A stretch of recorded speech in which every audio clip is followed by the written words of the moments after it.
Alright everybody, welcome back to my channel. In this video I'm going to continue with my discussion of setting up operations for my model layout. And the first thing I was going to do is cover the schematic one more time to kind of set the stage for what the demand generating tool that I built in Excel is doing. Then I'm going to show how we use that info to write the waybills. And then from there, I'll walk through how I set up the initial operations. It's now Wednesday night. First op session is going to be Sunday morning, late morning, afternoon with my dad.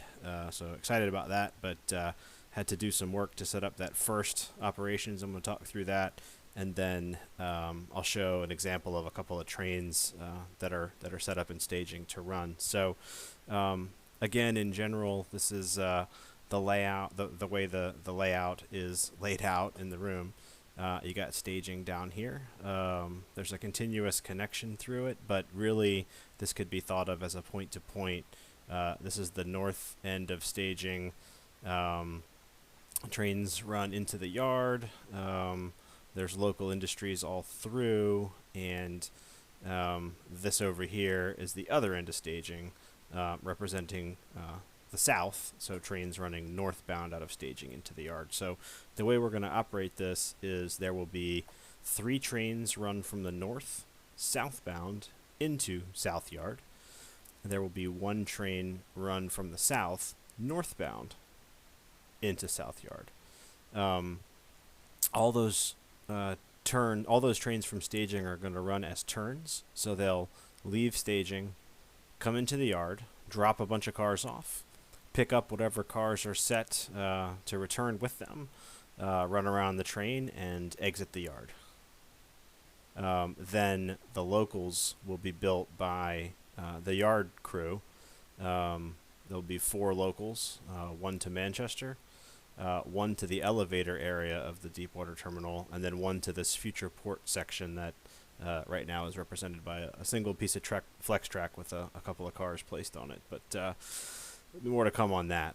And then the 4th train is actually run by I think what I'm thinking is the yardmaster would do this, but we'll see how it works if the yardmaster has time, but switching all these industries on the back of the yard. So my plan is for the yardmaster to handle that as well. So with that, I'll show the tool that we built. So each of these colored blocks represents the local destinations. And so what we're doing here is generating demand at these, basically at these industries that are at these local destinations. So you guys have seen Manchester before. There's a fuel dealer there, a scrap metal dealer, soap company, and the brewery has 2 tracks. The way I built this whole thing, the demand is actually calculated at this industry level with a random number generator. So if you look at this formula here, that's just a random number between 1 and 6. It basically simulates rolling a 6-sided dice, the basic cubic dice that come with Monopoly. So when you run this, it basically runs a new roll for each one of these industries. And then, like for example, the fuel dealer could take 2 cars if you roll a 6, but if you roll a 3 or better, you'll get 1 car.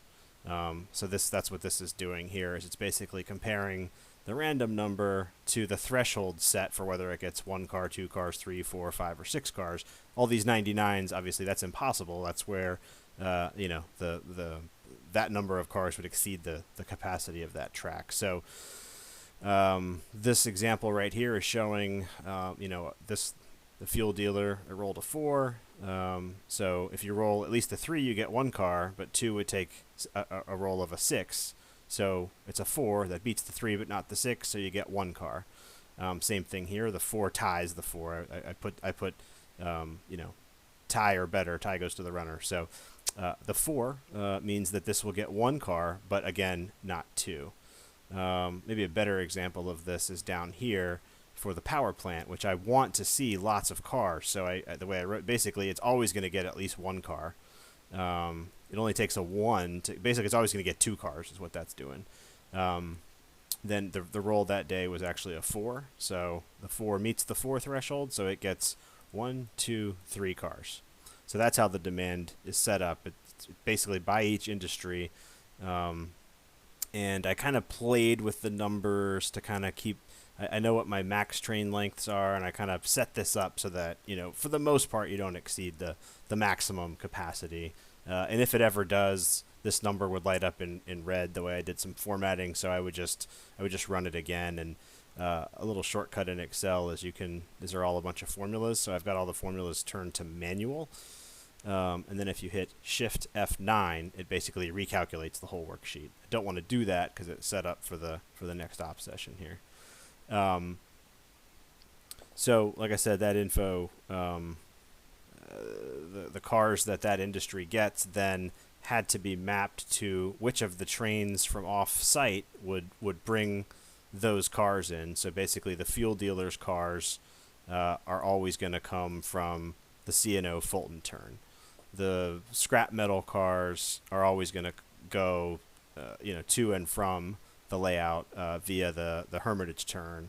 You got the Southern Bell, the Belle Isle turn, which is Southern Railway. You've got the Raleigh turn. That's the one from the south, Seaboard Airline from the south. And I basically did that through the whole thing. I did the same kind of thing here, matching up. Okay, well, that I said that car is going to the C&O Fulton, so this sort of tallies up to make sure these trains to and from staging don't exceed their capacities. And when I set the whole thing up in the first place, I tried to balance these train lengths with the maximum train length for trains to and from staging, balanced against the maximum train lengths of the locals. So yeah, I played around with it a little bit and came up with a way that usually works. If it ever doesn't, I'll just run it again and make sure nothing exceeds the maximum length. So to actually set up the first op session, I had to run this thing 3 times. The first time I ran it was to sort of set the cars in the industries out on the layout, just so, on day one, it's not like the first day of the universe. These things have been here. Business has been happening. There's some cars to start with. So I ran it once to basically populate all the industries on the layout.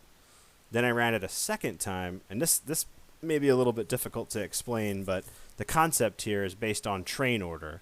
So, for example, basically you had to run it a second time to populate the yard.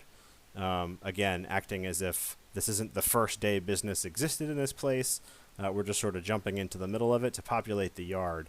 So, using the Belle Isle turn as an example, if that's the 4th train in series, then any cars that return on the Deepwater Terminal Port local,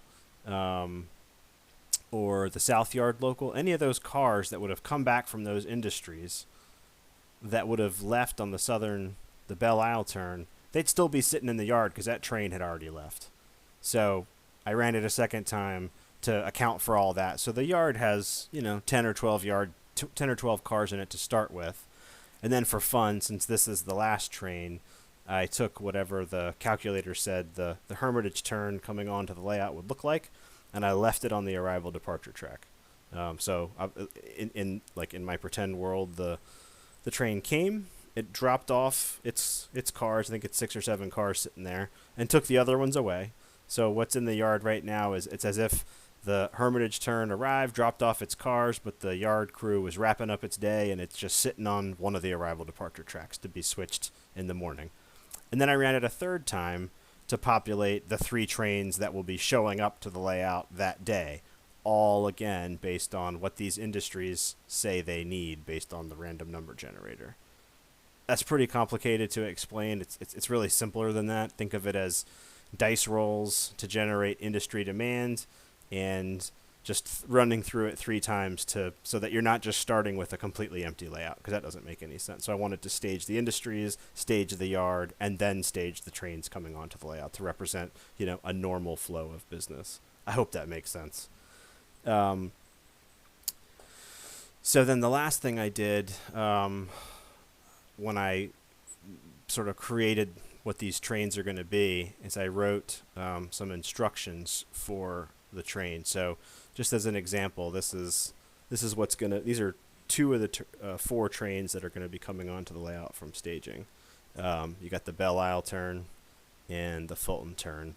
I put the maximum on here, and then I wrote, just some general instructions.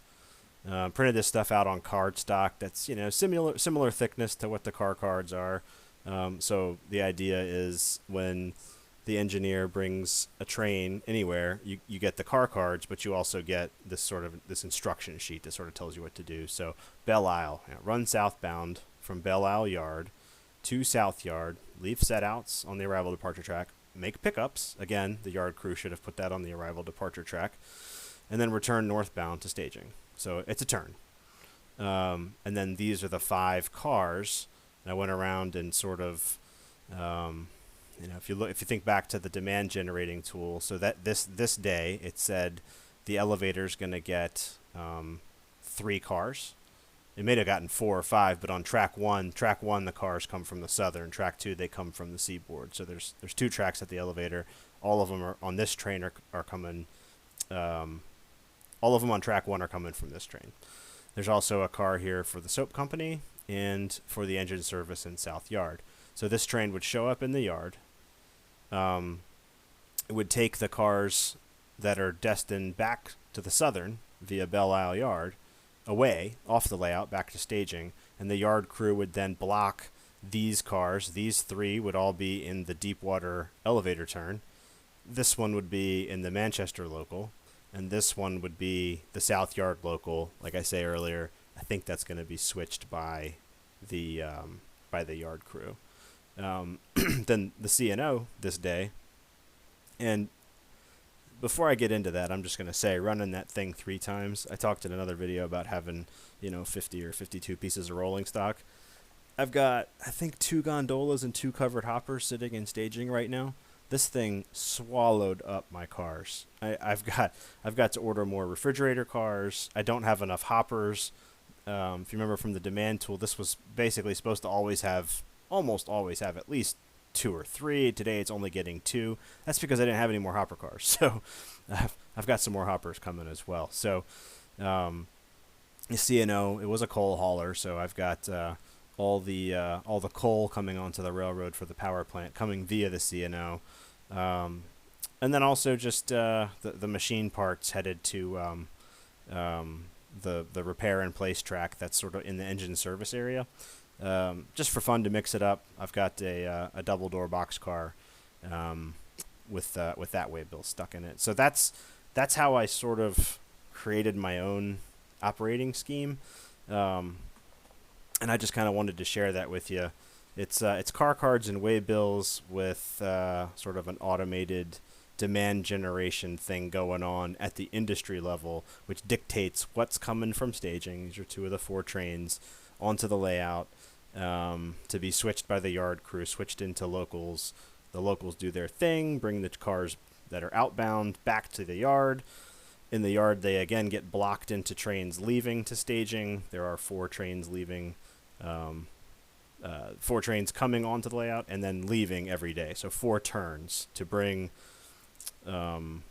traffic onto the layout and then back off.